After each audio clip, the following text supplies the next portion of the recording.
Welcome everyone. I'm Amy. I'm an NPC Bikini competitor, and I'm also a nutritional therapy practitioner. And this is my 2025 prep vlog. I am 12 weeks out. Yikes.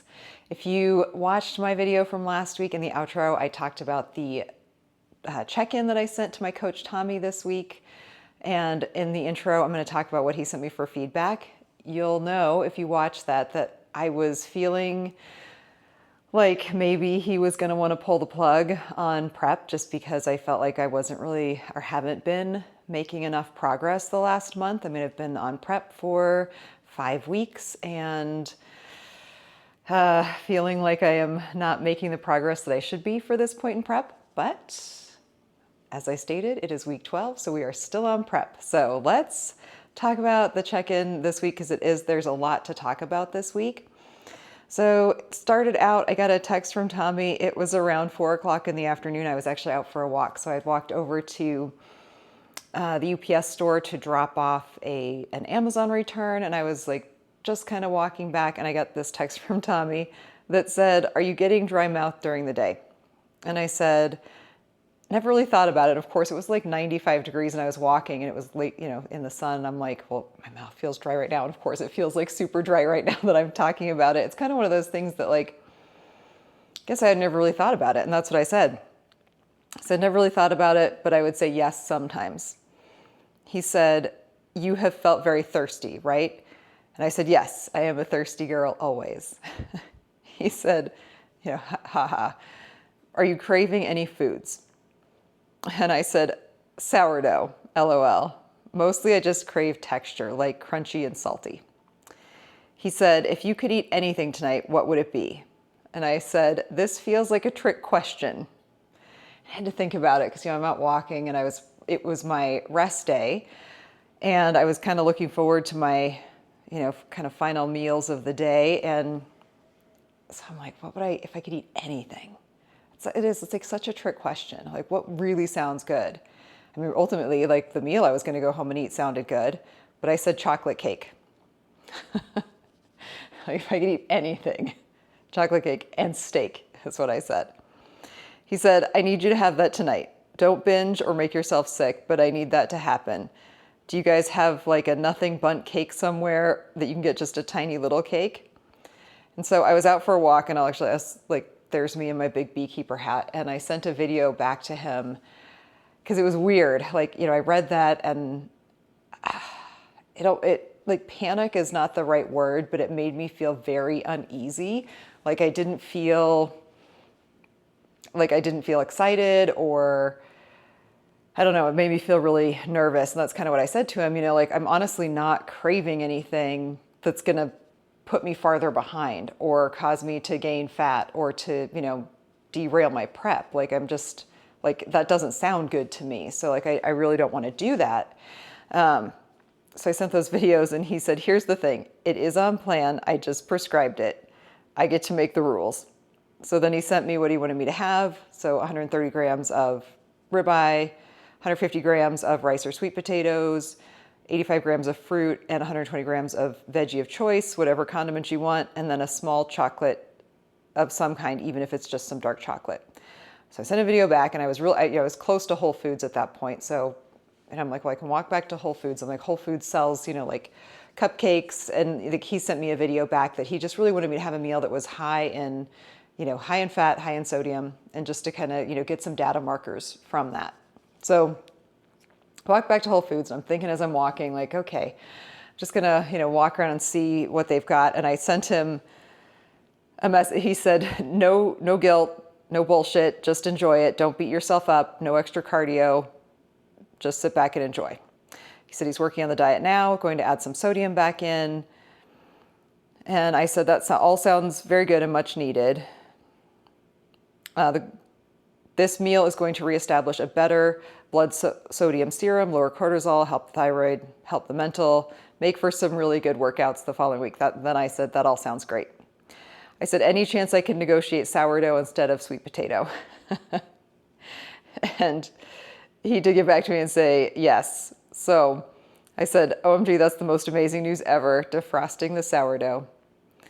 So what I ended up having, I got home and like I said, I was really craving the meal that I was supposed to have. So I did have it, except I had more veggies, which was great. So I had more veggies and I had whole foods. So I got the sourdough, or I had the sourdough, and I was walking around the bakery section and like looking at all the chocolate cakes and the chocolate bars and like all this stuff. And I happened to walk by the little cooler area where they have like quick, like grab snacks, and they had those perfect bars.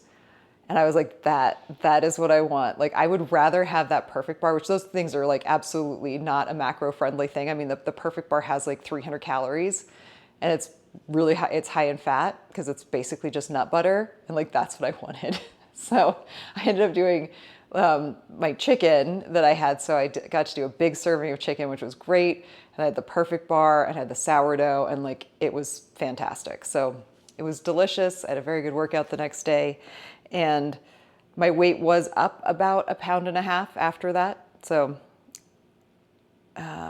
yep. So that was the check-in. So then he sent that was kind of just our back and forth. And then he did send me the diet about a couple hours later. He said, I simply want you to follow the same diet Monday through Friday and then Saturday and Sunday. He said, that's going to work good for you. I said, perfect. This looks great. I love the simplicity of having the same meals Monday through Friday, ready to kick it into high gear, because he'd said, this is it. Like, prep is like officially starting. So awesome. So that's really exciting. And then I did ask, after I took a look at the meal plans, which I will talk about in just a second, the new meal plans, I did ask if I could substitute egg whites for the chicken in meal 4 on the Monday through Friday plan, because that's the meal. I think I showed this in my full day of eating. I get the 100 grams of bell pepper and spinach. And I was like, well, I don't really like that combination with chicken, but it would be delicious as an egg white omelet. So he said yes. So that was exciting. And now that's a meal that I'm actually really looking forward to having tonight, where usually I would be like dreading it, but now I'm actually really excited to have it because it means I get egg whites, and that's going to be so delicious. Like, saute up just with, no butter, but I just steam, essentially, like steam the peppers and then steam the spinach and then do the scrambled eggs. And like, it's going to be so good, the scrambled egg whites. So that's going to be really good. So the other big changes to the plan, I still have my 7-day-a-week cardio. So still 25-minute steady state. And then the 10 sessions of the HIIT intervals that I do on the bike. I have switched all of that to being pre-workout or fasted. So not even just pre-workout. So I do it completely fasted now. So I get up, I go for my gratitude walk, I come home, I throw on my spin shoes, I do my cardio and my HIIT sessions at my apartment complex, and then I eat my pre-workout meal and head to the gym. So that is my current routine. I'm struggling a little bit with traffic now that school has started again. Traffic getting back from the gym is awful. It took me almost an hour to get home from the gym yesterday, and it's like 15 miles. It's not that far. So I might need to kind of rethink that a little bit, or just get to the gym like earlier. I mean, yeah, like I can't be spending an hour to get home from the gym on weekdays.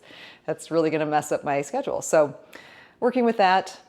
So no changes to the cardio or anything, and no changes to my workouts, aside from the changes that we made last week based on the recommendations of Dr. Dove, who is my low pressure fitness therapist. But the other big changes, so now I get the Monday through Friday plan and then Saturday and Sunday.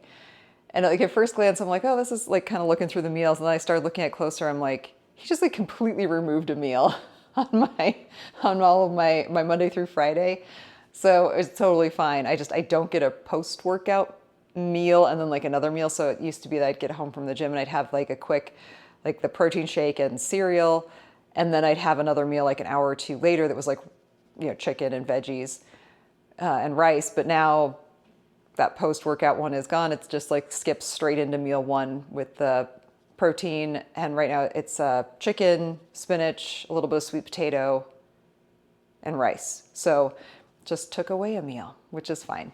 And I really do love that. I much prefer that consistency of just having the same food. And then Saturday and Sunday are slightly higher carbohydrates. So kind of like a little bit of a carb cycle right now. So 5 lower days and then 2 little bit higher days. So that is the official in my coach's mind, I officially feel like we started prep 5 weeks ago, but apparently he was thinking of that as like pre-prep, and now he officially sees this as prep. The good news there is that he still must feel like we are on target for 12 weeks out. So I'm excited. I'm hoping for I told him, like, I'm hoping for a whoosh this week or something, some movement, some proof that all this hard work I'm putting in is actually doing something, because I will be honest, I'm not seeing it. I'm not feeling it. The pictures last week were pretty brutally rough and look nothing like an athlete in my mind who is 12 weeks out from stage. So I have a lot of work to do still, and I need to start seeing some changes for just like something. I feel that I'm working really hard, and I really feel like I need to start seeing that I'm actually, start seeing it like visibly, that all this hard work is going somewhere, that it's doing something. So yeah. So this week, the meals themselves are very similar, so I don't really need any different things. Just my normal meal prep, just kind of different amounts some days and different meal timings a little bit. Just the timing is a little bit different. I'm excited about the egg whites tonight. It's going to be delicious. Other things I have coming up this week, I have my first session of official pelvic floor therapy. I am really hopeful that it's going to be meaningful, because again, I've mentioned a couple of times, it is insanely expensive and not covered by insurance. So I'm hoping it's worth it. I really am hoping that it is worth it and that it's helpful, but I'll probably talk more about that in the outro, because I doubt it's going to be something I can film, just because it is, pretty intimate. It's not really something that can be recorded, I'm guessing. I don't really know entirely what it's going to involve, but I know some of what is involved in pelvic floor therapy in general. So there will be more to talk about there in the outro.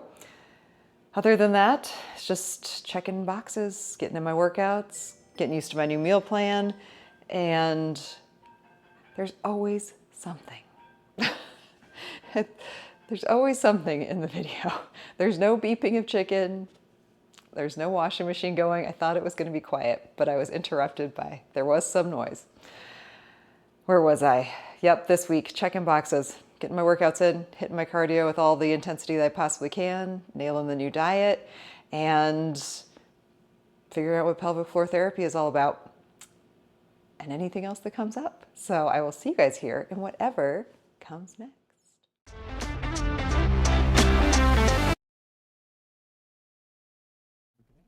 All right, everybody, welcome to the Rise41 Podcast and our interview series. Today, I am extremely happy and pleased to welcome Ms. Amy Killian. I hope I pronounced that correctly. Who's an NTP and NPC Bikini competitor. And she's here to share with us, for those of us who may be new to bodybuilding and to this whole fitness area of expertise, a bit about the experience from the female side.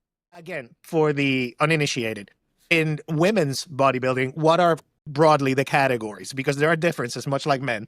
So there are, and there's actually a new category which I did compete in. That was called FitModel. Okay. Yeah, I competed in FitModel, the very first FitModel show ever in the state of Colorado. I competed in. I won't stay FitModel. I am going to go back to bikini, which is what I competed in for the past few years. So now we have FitModel, then we have bikini, wellness, which is the Brazilian goddesses, or I call them the centaurs. They have the huge, beautiful glutes and lower bodies. Right. And then there's figure, and then women's physique and women's bodybuilding, and also fitness. So the fitness competitors, they actually do like a gymnastics routine in addition to the static poses. So it's almost like a figure competitor that does a gymnastics routine. They're incredible. And the gymnastics athletes. is a requirement of that category? It is. Man. It's okay. Oh my goodness, they're present. I mean, it's crazy. Like they're doing like one arm push-ups and like jumps and flips, and like it's so much fun to watch. Yeah. Yeah. So it's a performance aspect. See, I didn't even know that. That's the so from a physique, from let's say more smallest, more natural versus more enhanced, let's say, what would be the order of from entry level up until that open class, if you will? How does that work again? Yep, that's the order I said them in. So it's FitModel, bikini, wellness, figure and fitness. I'd put on that same level. Then women's physique and women's bodybuilding. Gotcha. And women's bodybuilding is when you think like it's no limits. This is the all-out super class. Correct. Okay. Yep. They are beasts among women. I mean, and not in a bad way. I mean, they are people who can push it, who have the ability and the structure to just carry a lot of muscle on their frame. Right. So what would you tell if you have somebody come up to you at the gym, say, like another woman come up to you and say, like, I'm thinking of doing my first show. What, off the top of your head, what would be your advice? How would you kind of like set that person on the right course, if you will, if you could? I would tell them to do it and not wait, and people do, people will say to me like, oh, I could never do this. I'm like, yes, you can. Like, you can absolutely do this. Like, you just have to do it. Don't overthink it. Like, just get a coach, definitely get a coach, get a good coach, and just get up there and do it. I mean, it's an amazing community. It's never a perfect time, right? Basically. No. Like, it's like when they tell you about switching jobs or having children or getting married. There's never a perfect time. No. And the time passes. And that's the other thing. Like, I wish I had competed, when I'd first heard about it back in 2013. Like, I mean, then I would have been competing for a decade. I was just like, oh, like, don't wait. Like, just do it. Like, get up on stage. Like, you will love it. Like, you'll enjoy the experience and just like take it all in. And you never get to do your first show twice. Right. So, I think back to someone asked me just recently if I was really nervous at my first show. And I said, I wasn't, because it was just all kind of coming at me. Like, I was just like taking it all in. Like, I didn't even, like, sure, I got shaky when I got up there when I was actually on stage, but standing backstage, I wasn't really that nervous. I was just like letting it happen. And I wish I could have that experience again, because once the glass ceiling is broken, it's broken forever. Like, you never then get it's that like, back. now you know what to expect. So it doesn't have quite that, that impact, right? It's like. Question. With bikini, a lot of it is creating the illusion. So you want to really create the illusion of having a very beautiful like S curve when you pose. And a lot of that, you have to have a foundation of muscle for sure, but the way you present your physique is as important as the physique you have, because you can have an incredible physique but not know how to pose correctly for the division, to not emphasize it correctly. And you can also hide flaws, with your posing. So that's really the number one thing. Like, you're looking to kind of create the shape, like looking to have like bigger shoulders, a nice round shape to your glutes. They are looking for, a pretty significant level of conditioning is what we call it. But that means leanness in the bikini division, especially in the national and pro bikini competitors. I mean, there are striations in these muscles, they get very lean. So it's a combination of having a fullness, but also enough conditioning that you are lean enough for the category without being too dieted. It's a fine line. Right. Yep, it absolutely can. And it can go both ways with women. You can, especially with this introduction this year of FitModel, there are a decent amount of bikini competitors that are choosing to drop down a category, to go to a less muscle division, because they like more fullness. They like having a little bit more body fat. They don't like getting quite so lean. And then like for me, like I said, I did FitModel once, but like I like to get more conditioned. I like the harder look. So for me, bikini is a better fit. Right. It does, I think, more so for the women's categories than for the men. You have to kind of embody the category that you're in. And like, I would not do well in wellness because they are very lower body dominant and my glutes are not that big. So even if I loved wellness, it's just never going to be the category for me. Yep. So amenorrhea is fairly common in all female sports, or REDS, relative energy deficiency in sports. Those are things that are very common across all competitive sports for sure. I think for both men and women, if you're going to pursue any type of enhancement or any type of extreme sport, you should always, if fertility is your number one priority, you need to either really reconsider your thoughts about how far you're willing to push it, and or, the great thing is like you can freeze eggs, you can freeze sperm. If it is absolutely fundamental to your life that you want to compete and want to push it as far as you can, but you also say you want to have children of your own genetics, this is where I feel like there needs to be more education in the sport, and just in general, that like there may be repercussions that you cannot come back from if you decide to go down a specific route. So like you said, you read up and learn about your options ahead of time so that you don't end up kind of boxing yourself into a corner later. And you should have a coach. Yeah, you should have a coach that goes over that with you as well. I mean, even with my coach, he understands what is of primary importance to me, like, my femininity. I mean, I'm not going to have children at my age, so I'm not worried about fertility, but like there are things I'm not willing to compromise. Sure. And any good coach should ask you that, male or female, they should ask you that. There. Sure. Definitely in the sport, that again, any sport that is physique based or weight based, you look at like college sports that are weight based for wrestlers, for rowers, for, anything really. Is there going to be the potential that people will develop disordered eating habits? Absolutely. And that's, where I feel like having a good coach and starting off from a good place and having these open conversations about it is the way to not have that happen. And also having a plan, for what happens when you get done with your show, I think is really key. And that's where a lot of competitors just go off the rails. The show is over, the goal is done, and they have no plan at all of how to deal with that. And when you've been in a restricted state for so long, like, your body wants you to refeed, especially as a woman. We should not be sitting at an extreme, like close to single digit body fat. So our body is driving us to refeed. And if you don't have a plan, it can be very easy to just all of a sudden be real far down a bad path that's hard to come back from with eating. Sure. I mean, you hear the stories of people rebounding because they didn't, like you said, they didn't have a plan. And I know in men, I heard somebody say like something like 10 or 15 pounds in a week is not uncommon. It's like not uncommon at all, so that's something to think about because, we are putting our bodies through like fairly stressful scenarios for extended periods of time. How do you find, how does this affect like your relationships, be they romantic, social, or even family, or even with your own body? Like, how do you find being in prep or being a competitor? Because, there is an off season that also has its own rules, a little less restricted, but still, we don't allow ourselves to go crazy, like we were saying. So how does that work for you? What have you learned? How does it affect relationships as a whole, as a competitor? It can affect them in good and bad ways. So I have been in a relationship during preps, and I've been single during preps, and there are positives and negatives of both for sure. Okay. I had a relationship that ended right after a couple of shows, and oh man, that's bad timing. It was terrible timing. And I'll tell you this, it was literally 2 weeks after a show, and I couldn't even like process it. Like, I feel like it took me until 6 weeks later to even like process what had happened. Like, sure. You just can't, like, when you're that depleted. And I didn't know either. That was my first competition season. So like, I didn't know what to expect. And then if that happened, I was like, wow, like, I can't. Yeah, even you've never process experienced this. it, so you don't have a mental preparedness plan, if you will. Like, well, if this happens, this is what you do. So yeah, oh, no, I had no idea. But having been through a lot of preps now, it's a lot easier for me to explain to the people in my life, be that a romantic partner or, luckily, the people I work with are amazingly supportive. Like I feel like I couldn't do this without my assistant. So you share this with the people that you work with. They're aware of what you do, 100%. Oh, yes. Yeah, which is probably the smartest thing. Yeah. For the record, I do the same in my office. I always have. Okay. But it's a little bit different for women than it is for men. And it's also a little bit different. I would say the more muscled your category requires, the harder it's going to be to peak multiple times and to optimize your peak. I mean, we saw this even with Derek this year. His look at the Arnold was a winning look, but he lost. I mean, he was in, third place at the Olympia. Right. Yeah.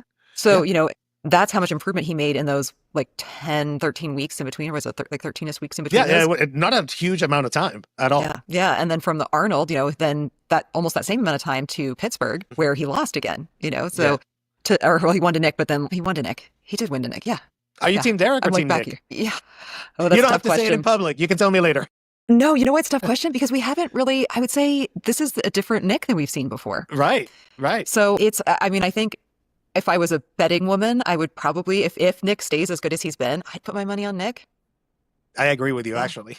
Very, very happy to have you here. I'm very impressed. So if you could go back in time to talk to you when you started this journey, what advice would you give you? Oh, gosh, that's a tough question because it's meant to be. It's the last one. Yeah.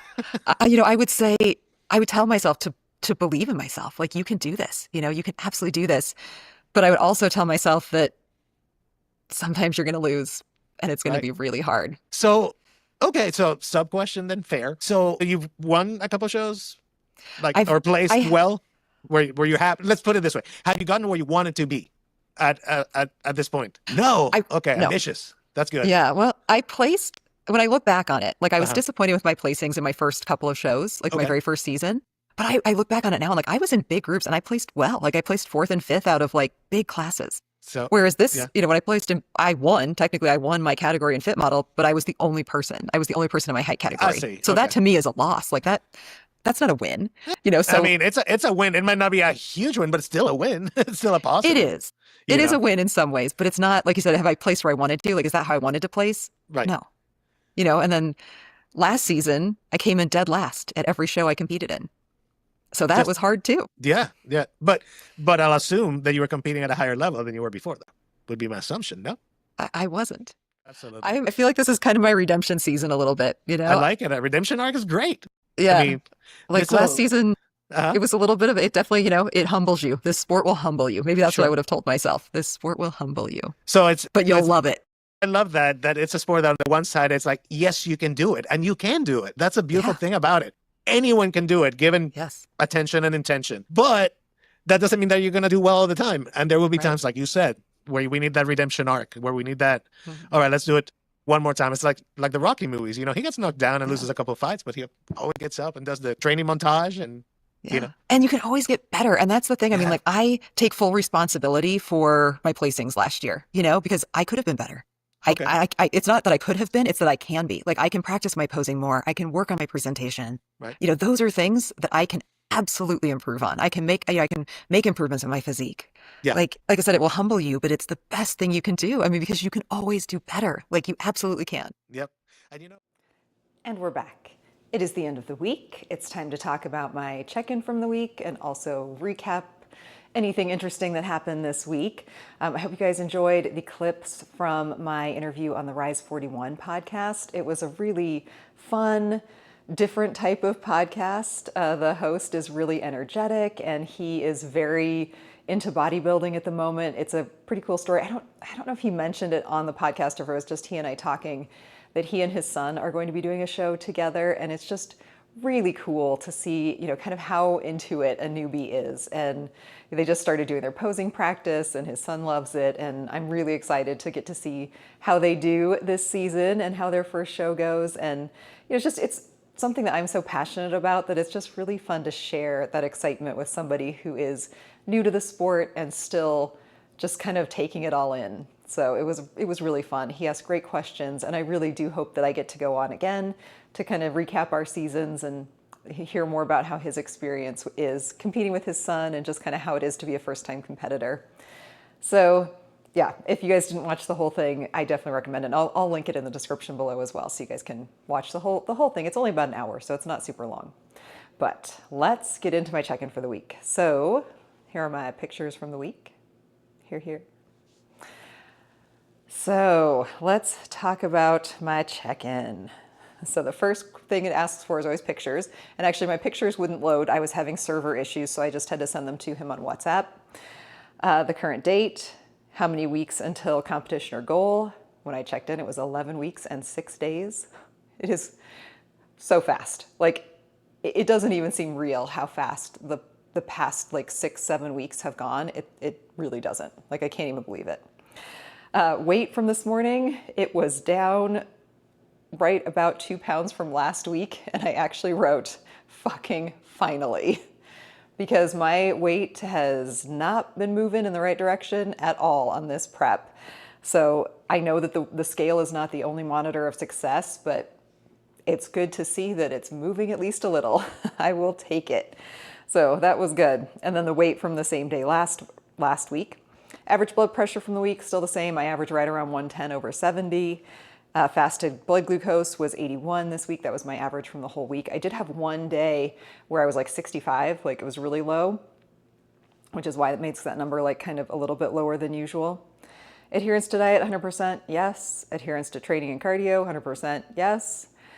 Supplements, no changes there, except we did take out the new salt. So that's the one change there. I took out the new salt. Current training, still the same. So we did make those adjustments that Dr. Dove recommended in my leg day and also in some of my, removing some hinging movements, and it's been going really, really well. So still on my 5-day push-pull legs. My most recent lab results were at the beginning of August. Have not done a refeed except for the little kind of mini refeed I did. It wasn't really a refeed. It was just kind of a larger meal last week. Sleep, I gave myself 3 out of 5 because while I slept well this week, I did not sleep enough. My average was well under the 7 that my coach is insistent that I get every night, which is insistent for a good reason. I need to be getting more sleep. Gym performance was good. I put that as a 5 out of 5. Energy and fatigue, put it as a 4 out of 5. It's good. Current appetite, I put as a 4.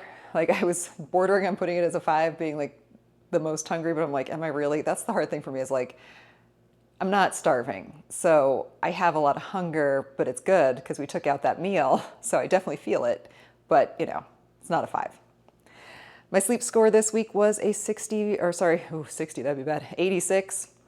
My resting heart rate was 55, up a little bit, but that's what happens when I don't sleep, when I'm not sleeping very long. My heart rate does stay a little more elevated just because it doesn't have time to kind of come down as much. So that's on me. Current water intake, I'm still at 1.5 gallons. My favorite food choice, so it's the meal that I do, chicken, zucchini, strawberries, rice, and almond butter. Oh, love it. I get that on my rest. I get that every day, which is amazing. I get every 7 days a week now, which I love.